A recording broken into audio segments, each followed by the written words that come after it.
ESIAs. Our topic before us today is Introduction to Environmental Impact Assessment. We start by defining environmental impact assessment. EIA, for short, is a process of identifying, also predicting, and evaluating the potential impact, either positive or negative, of a proposed project on the environment. In summary, looking at environmental impact assessment, it can also be defined as the assessment. And when we say the assessment, we mean identifying, predicting, and evaluating the impacts, either positive or negative, of a proposed project or development on the environment. So looking at it is assessment, impact, environmental. Assessment of the impacts on the environment. It's a process that also involves evaluating alternatives and designing appropriate mitigation, management, and monitoring measures to tackle the impacts that have been identified. Now, when we talk about impact, what do we really mean by impact? Environmental impact is defined as any change to the environment, whether adverse or beneficial, wholly or partially, resulting from an organization's activities, products, or services. The environment, as it's where, is the land, the water, the sea, as we see them. Now, this impact we're talking about is the change a development is going to have on the environment. And when we talk about the environment, we are not just talking about the plants, the animals, we're also talking about the humans. So we're looking at the physical environment and the social environment. And these impacts are either adverse or beneficial. Beneficial are the positive impacts, while adverse are the negative impacts. Now, EIA on its own, though a process, there is a law that governs it, especially in Nigeria. And the world at large, EIA is in existence. Now, looking at the Nigerian context, there is a law that governs EIA practice in Nigeria as adopted in 1992. And this is the main document that explains the system and principles of the EIA. Now, this document, when enacted, when it was adopted, it was called the EIA Decree 86 of 1992. Some will put it as Nigeria's EIA Act number 86 of 1992. But presently, after enough editing, enough analysis on it, is presently known as the EIA Act E12, Laws of the Federal Republic of Nigeria 2004. This is the present name this law that governs the EIA process in Nigeria is known by. Now, this EIA Act has made it mandatory for EIA to be conducted for projects which are likely to have significant impact on the environment. And this impact, like we earlier mentioned, are both positive, either positive or negative. Now, when we look at the project, say mandatory, EIA is made mandatory for to be conducted for projects. Now, it's not all projects that EIAs have been conducted for. Looking at the same context in the Nigerian context, the EIA is conducted for projects on some categories. Now, that tells us now that these projects are categorized, are listed into 3 categories. We have category 1 under this act. And this, when we talk about category 1, this category 1 needs full EIA.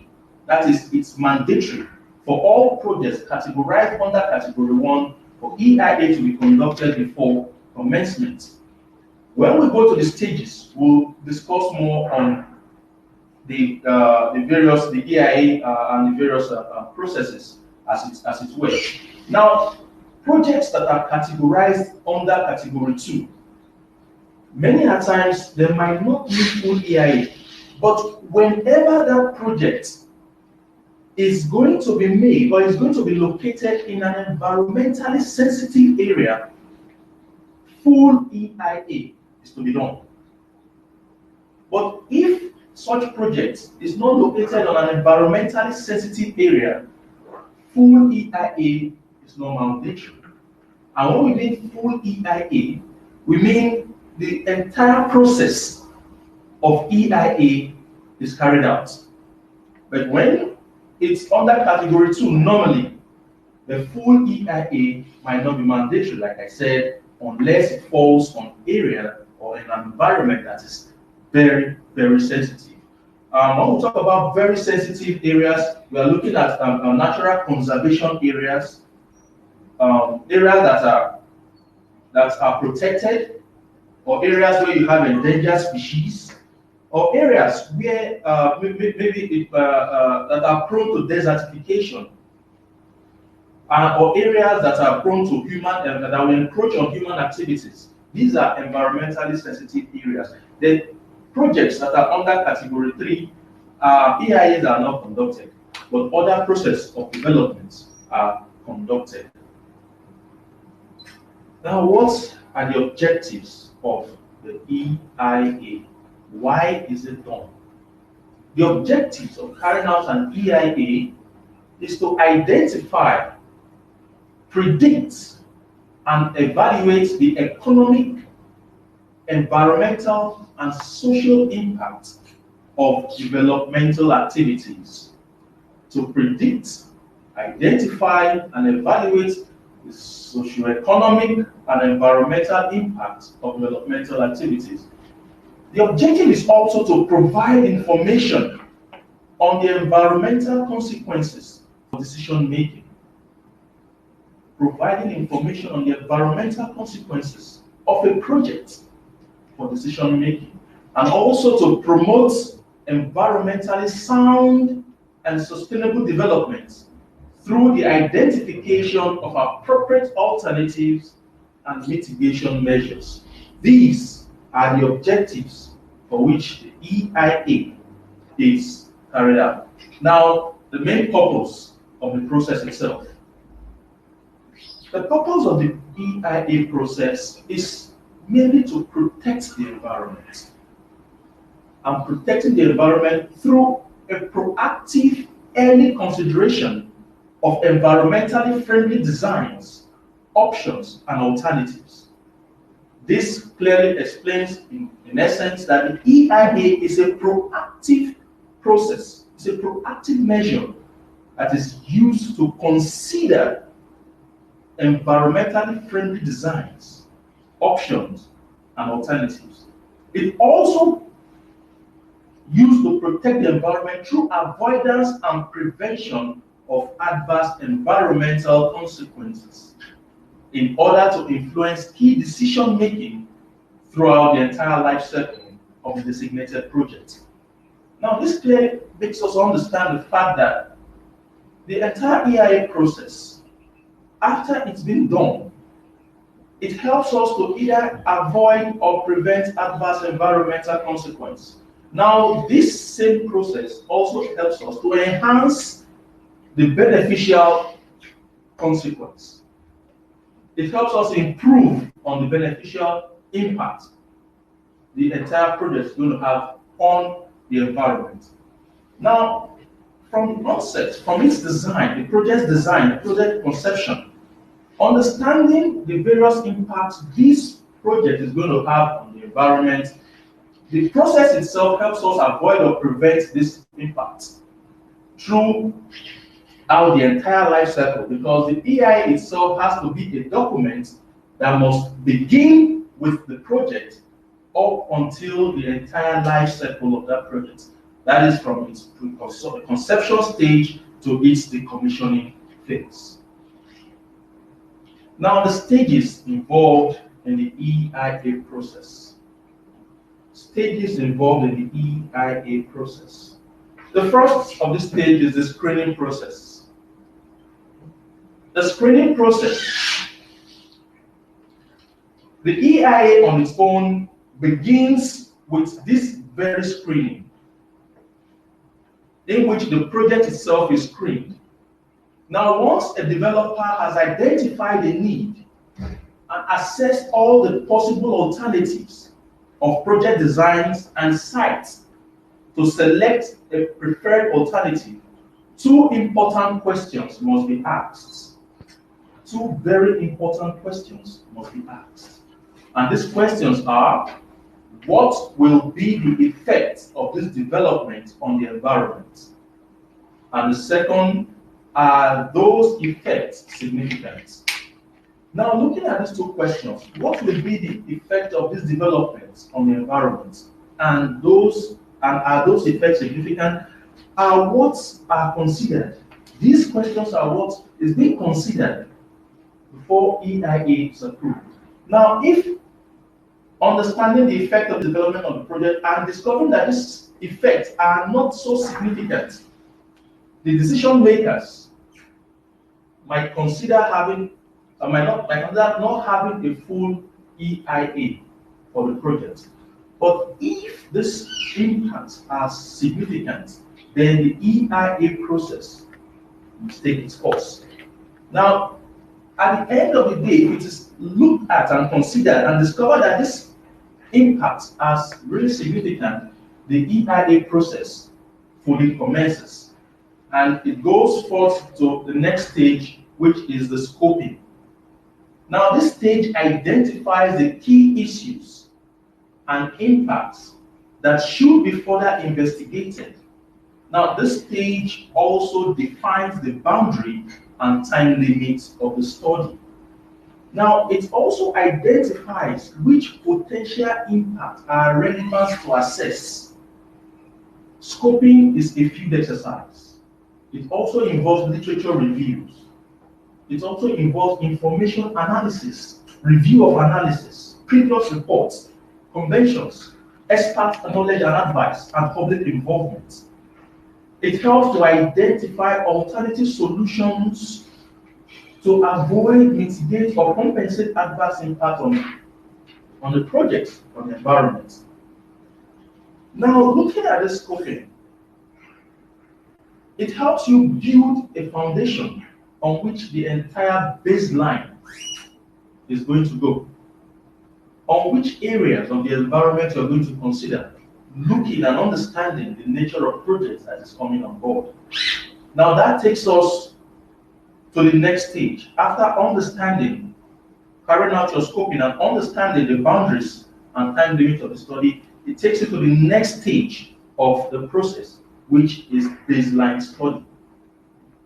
Now, following on from scoping, it is essential to collect all relevant information on the current status of the environment. The baseline, the current status of the environment is what is known as the baseline. And being the environment, we have a lot of components that are being considered, a lot of information that are needed for this baseline study. We have the physical, we have the biological, and we have the socio-economic information that are looked at. Now, for the physical, we'll be looking at the weather condition, we'll be looking at the soil, we'll be looking at the water, both surface and groundwater, and these will be looked at critically.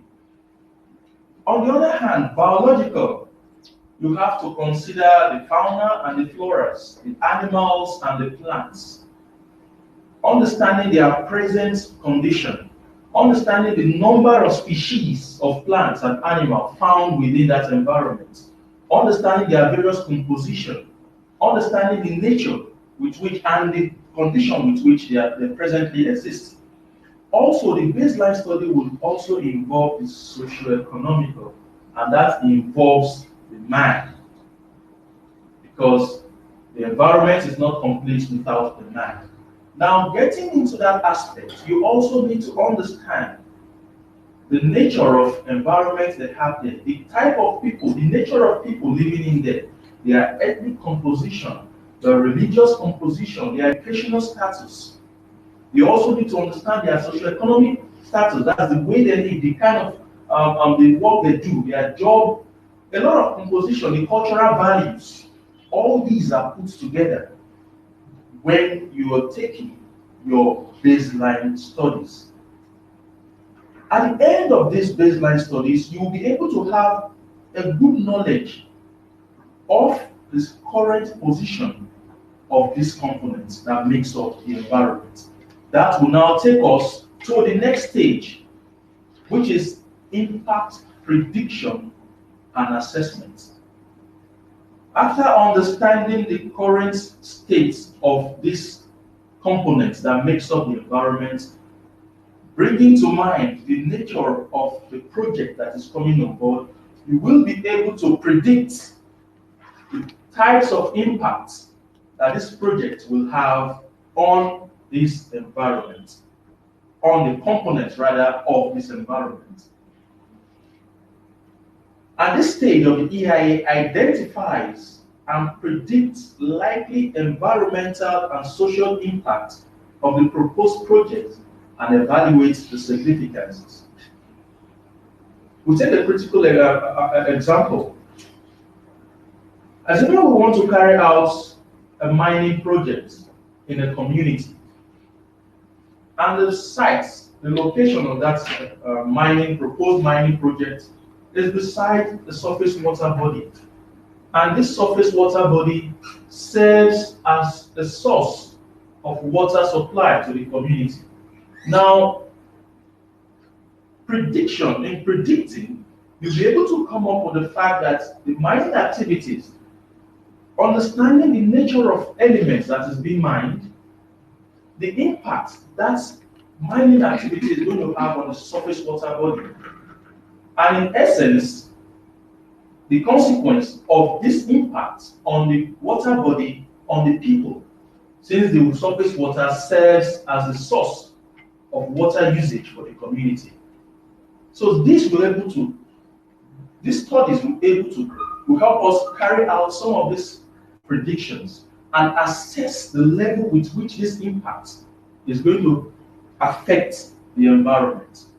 Now, after you predict and you make your assessment by evaluating the significance of this assessment, you go straight into the next stage, which is mitigation.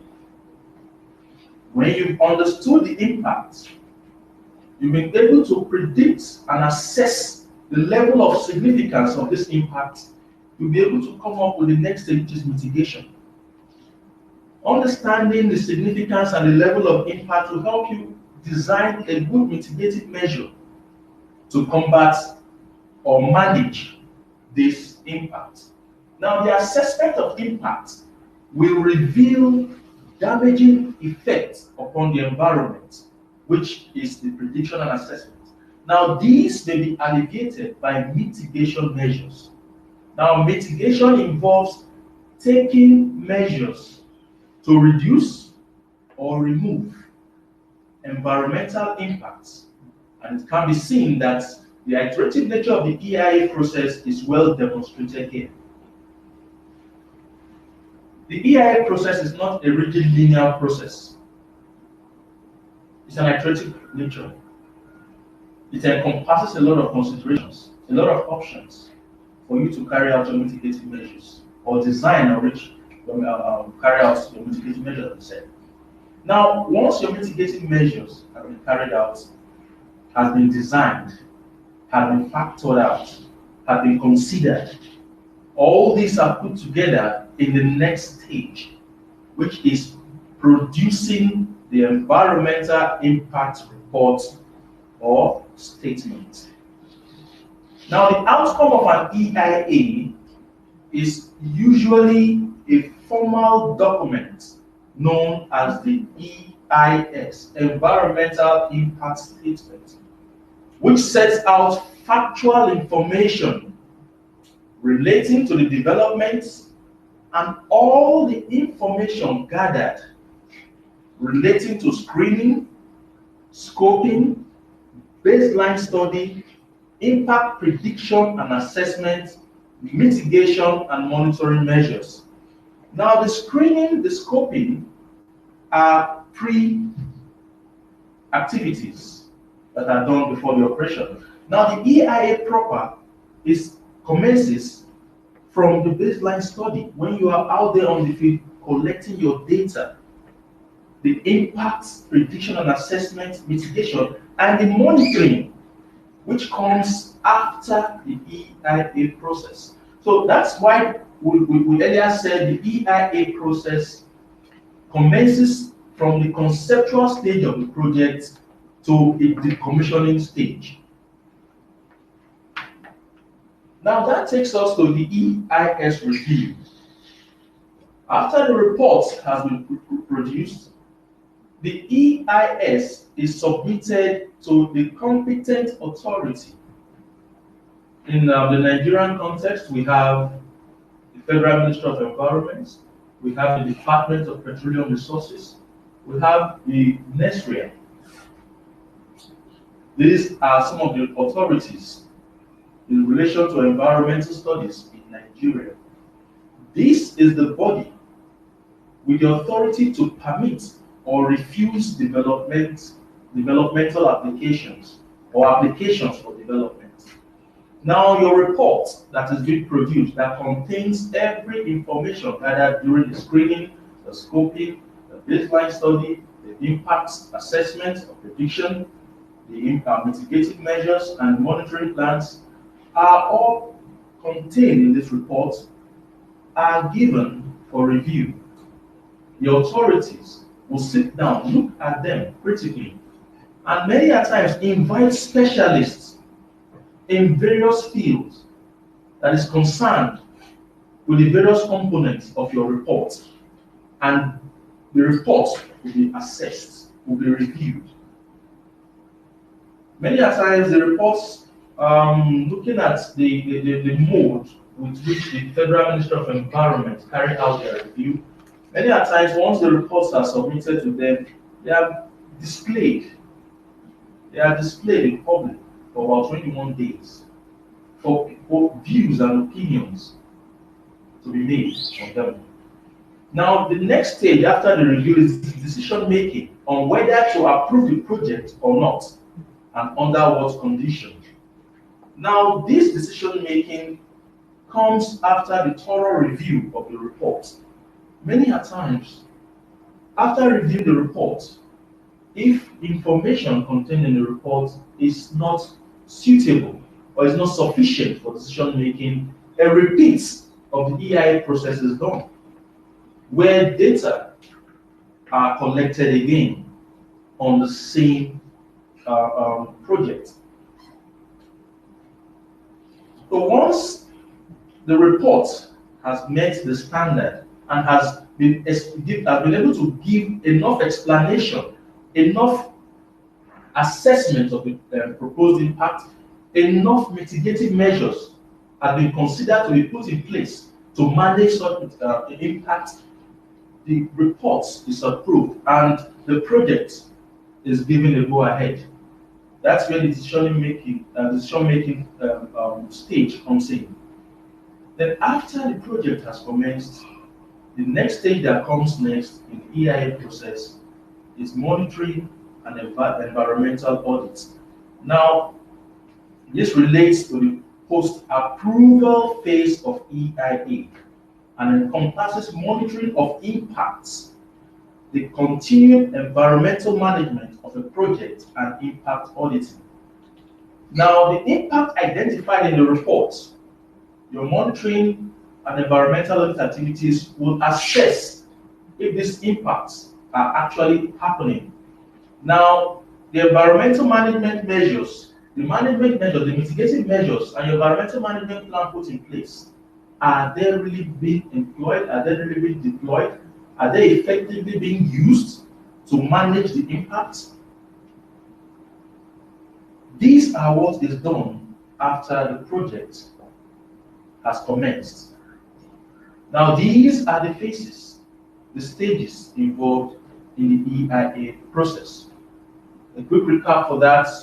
Say we begin the EIA process from screening, all through scoping, baseline studies, impacts, prediction, assessments, mitigating measures, reports development or report writing, and report review, at the EIS review, decision making, and monitoring and environmental audit.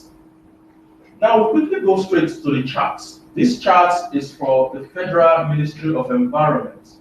All we have explained is contained in this chart. And this chart, quickly explaining it, it shows, the first shows a submission of project proposal or feasibility study of a proposed project. Now, the screening process, as stated here, involves initial environmental evaluation, which includes site verification, to check and verify the nature of the environment with which such project is to be carried out. Is it going to be carried out on an environmentally sensitive site? The reason for the site verification, which is contained under the screening. Now, as we said earlier, the next stage is scoping, where a review of or confirmation of the scope with which the studies is to be carried out.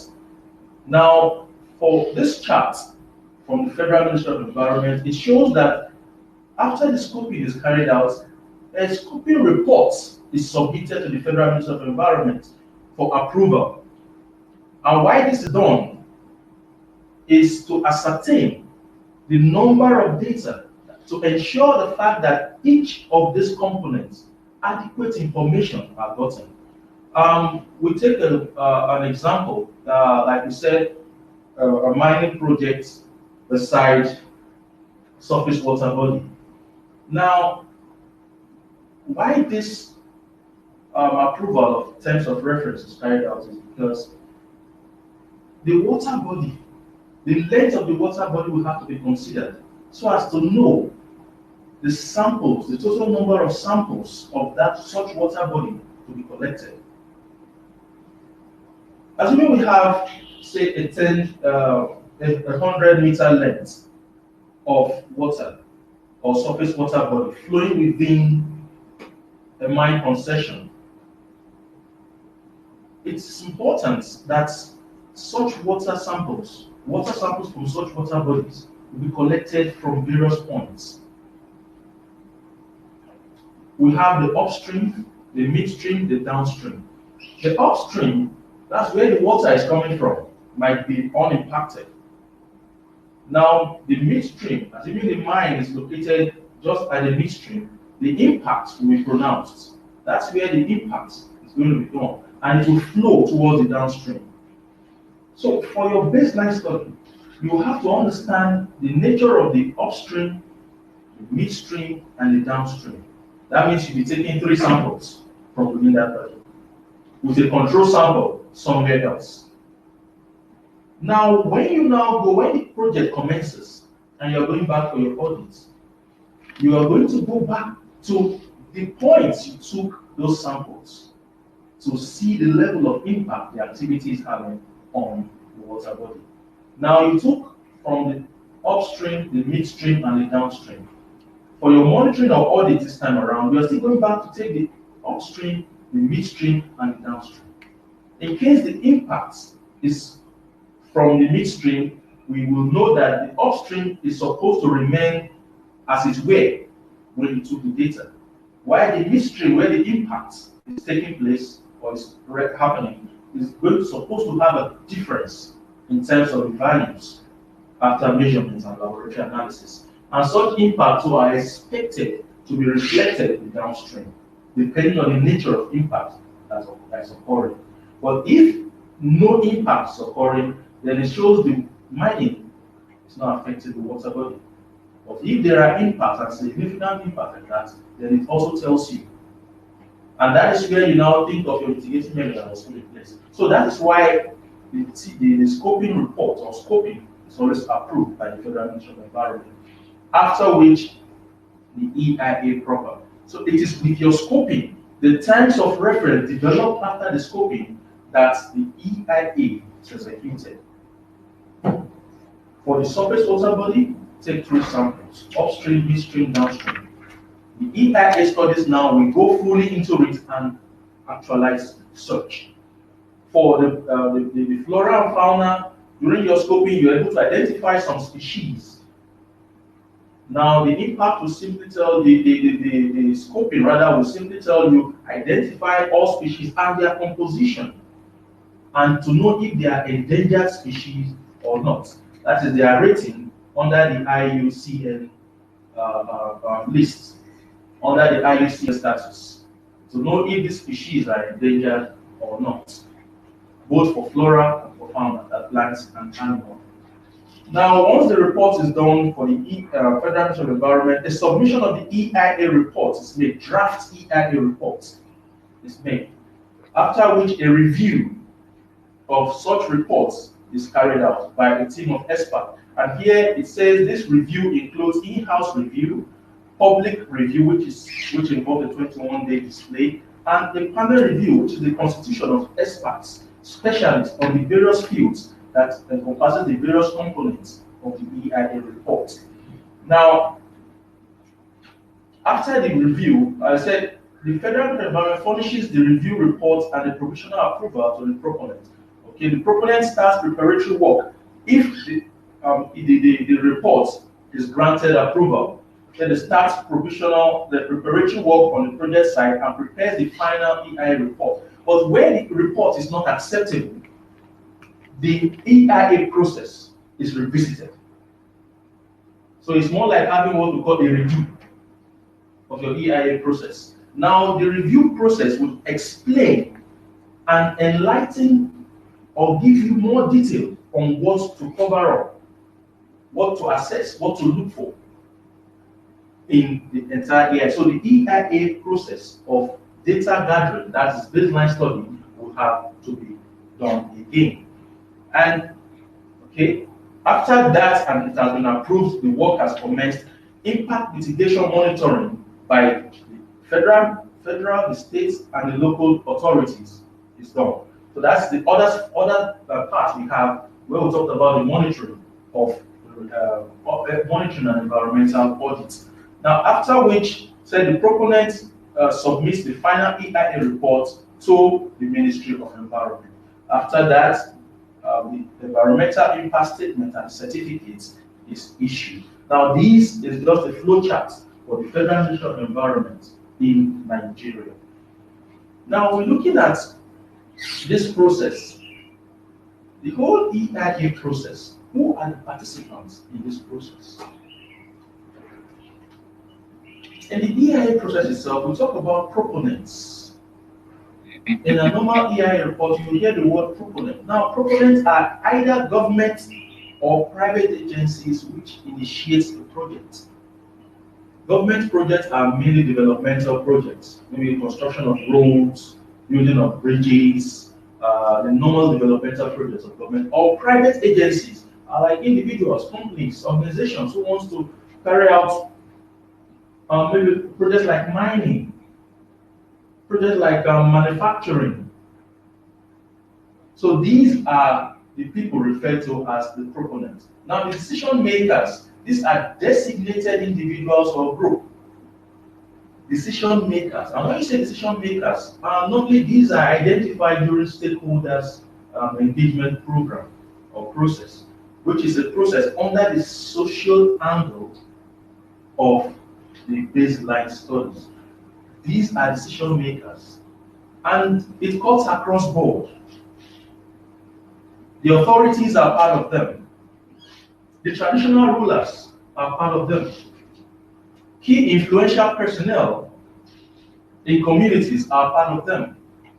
Because for a project to go into a community, or for a project to be acceptable, it is both environmental acceptance and social acceptance.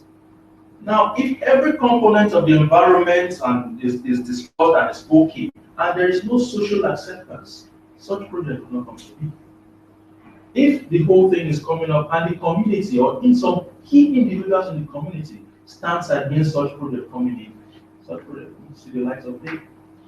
So they are all part of the decision makers. They are individuals or groups. Now the assessor, who are the assessors? They are the agencies responsible for preparation of the EIS. That is a consulting firm, an environmental consulting firm. They are the assessors because they are the ones that will go into the field to assess the various components that will make up the EIA reports. Now we have the reviewers. The reviewers are individuals, agencies, or board. In Nigeria, for example, the Federal Ministry of Environment, after collecting an environmental impact assessment report, subjected to a review like we saw in the flowchart. Now, these reviewers that are called to review this project are key influential professionals in the field of the various components that makes up the EI report. Taking a look at, I'll still remain on mining, the mining project. The impact of mining is not just on the soil, the land, it affects the water body, surface or groundwater body. Now, a reviewer, a specialist in water, a specialist in groundwater or surface water, that's maybe a hydrobiologist or a hydrogeologist or a geologist, will be called upon to review that section of the report. Now, we'll look at the flora, the fauna, the plants and animal. A specialist, either a botanist or a zoologist, will also be called upon as part of the reviewer. The socioeconomic angle of the report, a socioeconomic expert will be called upon to review that report. It's also a reviewer.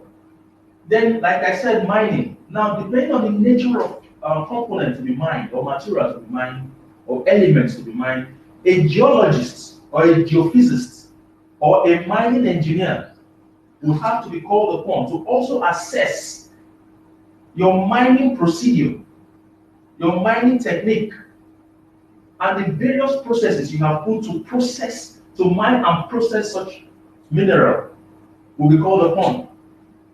So he is also part of the reviewer. In a situation where you're going to have the project itself having critical health implication, a medical expert will be called upon, will be part of the reviewer. So the reviewer is made up of professional experts in various fields that makes up the various components of the entire report. Now we have expert advisors, we have media, the public, environmental organization, and etc. Now these also are parts of the EIA process, in that the environmental firm that is going to be involved in the assessment of these various components might need or seek the experience or expertise of various key professionals, might seek experts, advice from experts, media and the public. And when we say media and the public, you cannot develop or carry out a project without involving the public. Public acceptance is very key.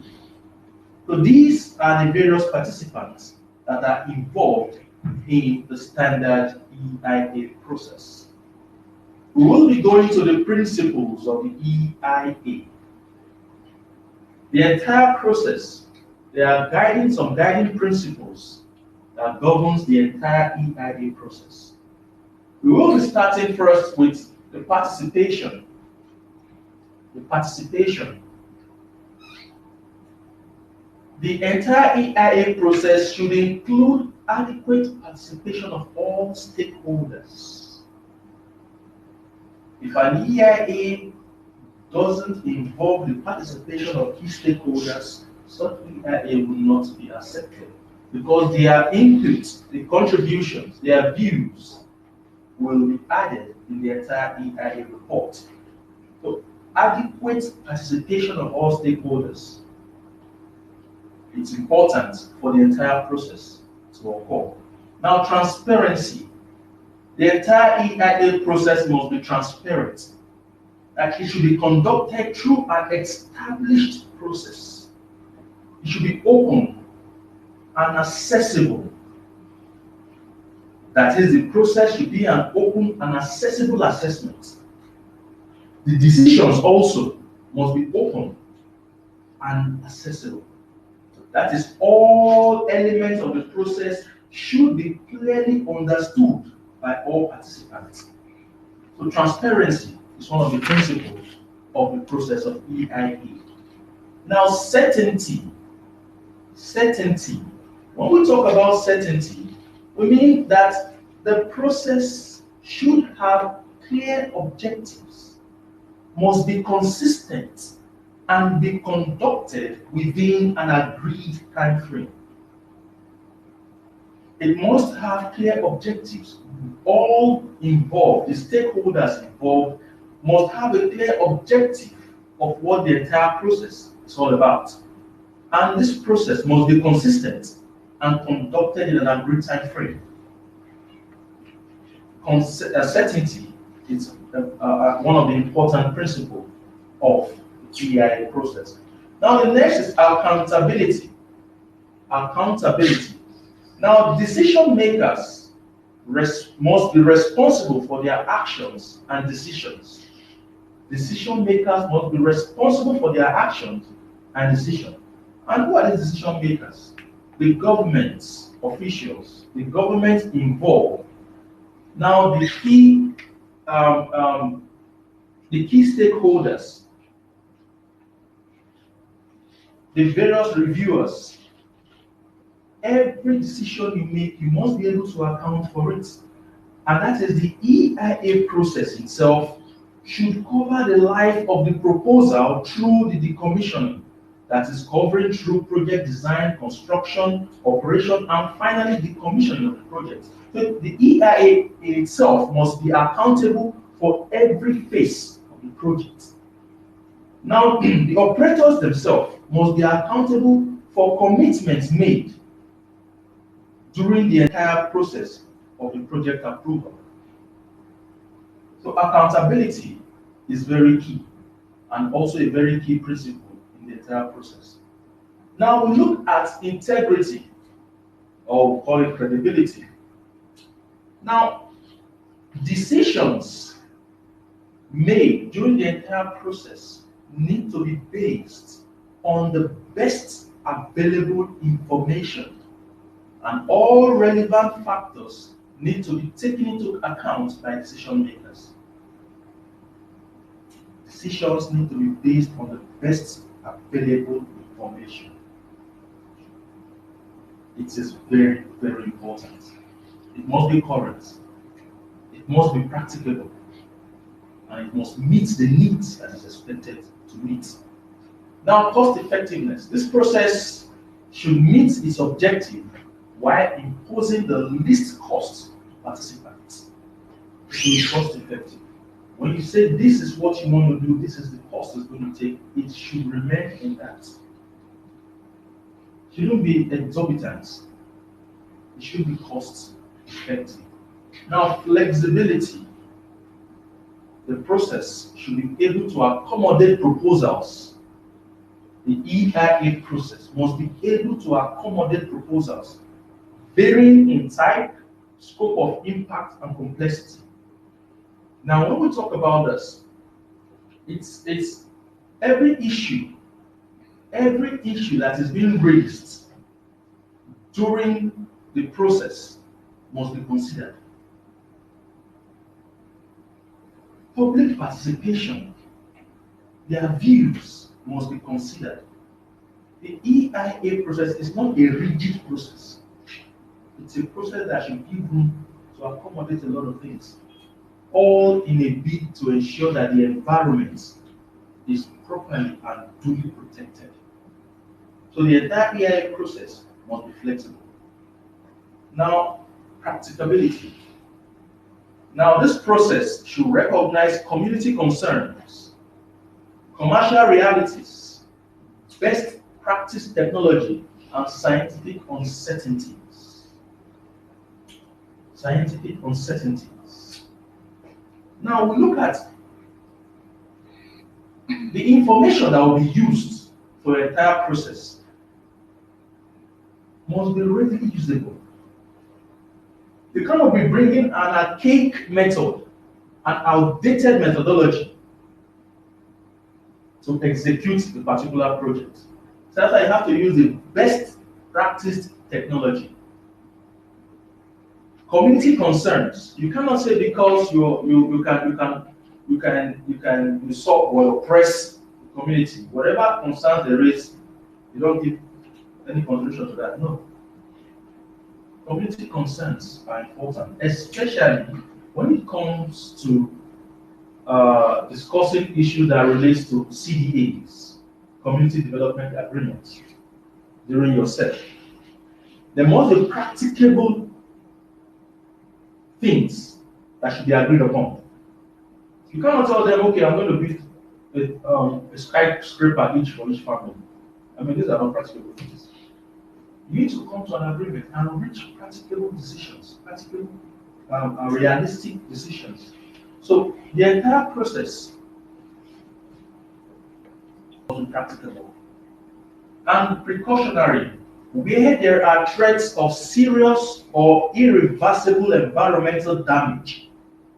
Lack of full scientific certainty should not be used as a reason for postponing measures to prevent environmental degradation. Precautionary, where threats of serious or irreversible environmental damage, lack of scientific, should not be used. There shouldn't be an excuse for a particular impact that is adverse to be allowed to go on. Instead, you have to revisit your mitigation measures. If it means going to redesign the project, it must be done. So these are some of the principles and the key principles that are involved in the environmental impact process. And it's important for us to note that the environmental impact assessment itself is vital for any developmental project in any country, because it helps, in a nutshell, to protect the environment from degradation. Because the environment can do without man, but man cannot do without the environment. Thank you very much.